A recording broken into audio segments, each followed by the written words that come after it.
Dennis O'Rourke. Thank you, Mr Speaker. New Zealand First has no objection to this bill, and we take some pleasure in noting that there is multi-party support for it, as of course there should be. There has actually been quite a long history in terms of how church property is held in trust in this country, and initially the property was held in the individual names of the congregation members.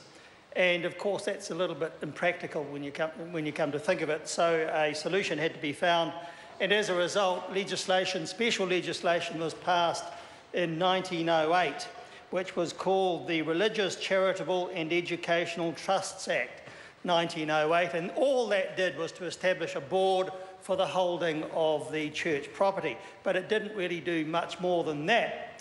So there were still problems in practical terms as a result, and it didn't take long for a new call to be made for legislation, and that happened in 1929 with the Associated Churches of Christ Church Property Act 1929, and that actually did take the step of setting out actually what the trusts were under which the trustees would hold the church property. But it still really concentrated on the retention of land and buildings, other property as well, but especially land and buildings. So that was the theme of the early legislation, holding on to those things. But obviously over time things have changed, and I agree with Alfred Naro that the attitudes and the roles of churches have changed over time. They're less concerned now with holding on to property and more concerned with investing the resources they have and applying them for social purposes in the community, and we in New Zealand First applaud that, as I'm sure everybody else in the House does. Now, other things have happened as well, of course. Being from Christchurch, I know that as a result of the earthquakes, a lot of church buildings did get either destroyed or severely damaged, and it's clear that not all of those are going to be replaced or repaired. So the effect has been to accelerate what was happening anyway, which is the rationalisation and probably the reduction in the number of church buildings and land held for church purposes, and an increase in other demands, investments of different kinds and ways to apply those investments, especially for social purposes. And so that's been the trend up until today, and I think really the driving force behind this legislation. So we do see that a number of church properties have been sold and invested in other ways, and yet the definition of the powers in the current legislation are really still quite narrow and inappropriate for today's needs. Clearly, that needs to change.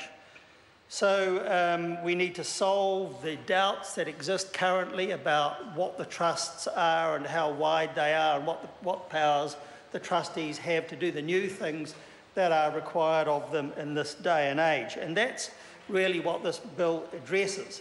The churches had a conference back in 2013, and I applaud them for that. They've got their act together, they know what they want, and they've come to this Parliament for assistance in rectifying the current situation. And the new proposal, the new bill really does just two things. One is to enable the transfer of the property from the existing trusts to the new trust established by the churches. And there are inadequate powers to do that currently, so this bill is absolutely necessary for that reason alone. And in addition to that, there are new and broader powers to be given to the trustees to do the new things which I have spoken of. So it will allow the churches to consider a wider mission, not only in terms of buildings, but in using their funds for the other activities of the churches which they now wish to indulge in. New Zealand First thoroughly approves of both of those things, the updating of the trusts and the broader powers which the trustees will have.